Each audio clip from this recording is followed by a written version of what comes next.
আসসালামু আলাইকুম রহমতুল্লাহ। সম্মানিত প্রিয় ভাই ও বোনেরা, সবাই কেমন আছেন? আশা করি ভালো আছেন।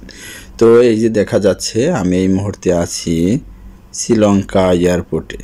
তো শ্রীলঙ্কা এয়ারপোর্টে কিভাবে প্লেন ল্যান্ড করে তা আপনাদের মাঝে তুলে ধরতেছি। এখানে একজন লোক সংকেত দিতেছে, এখানে ওনার কানে একটা ইয়ারফোনও আছে, ঠিক আছে। তো ওইখানে কিভাবে প্লেনটা আসবে সেই পদক্ষেপ উনি ইশারা দিয়ে ইঙ্গিত দিয়ে ওনাকে বোঝাচ্ছে এবং অবশ্যই এখানে প্লেনটা আসবে। তো দেখতে পাচ্ছেন প্লেনটা কিন্তু ল্যান্ড করে কিভাবে আস্তে আস্তে সামনের দিকে এসে আমাদের সামনেই চলে আসতেছে।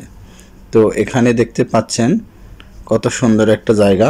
এটা শ্রীলঙ্কার এয়ারলাইন্স এবং শ্রীলঙ্কার এয়ারপোর্ট। আসলে শ্রীলঙ্কা আমি প্রথম এই ফার্স্ট ট্রানজিটে চলে যাচ্ছিলাম। তো এখানে দেখতে পেলাম ভালো একটা সার্ভিস দেয়।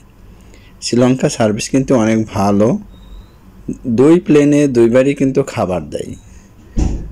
তো আসলে একটু ট্রানজিট কষ্ট, 2 ঘন্টা 3 ঘন্টা ওয়েট করতে হয়, সেটাই কষ্ট, তাছাড়া আর কোনো কষ্ট নেই। তো এখানে দেখতে পাচ্ছেন অলরেডি প্লেনটা চলে আসলো এবং প্লেনটা থেমে গেল। এই লোকের কাজ এখন এখানেই সমাপ্তি। তো আজকের মতো এখানে ভিডিওটা শেষ করছি। সবাই ভালো থাকবেন, সুস্থ থাকবেন, নিরাপদে থাকবেন। আরেকটা আছে ওইখানে প্লেন, দেখতেই পাচ্ছেন।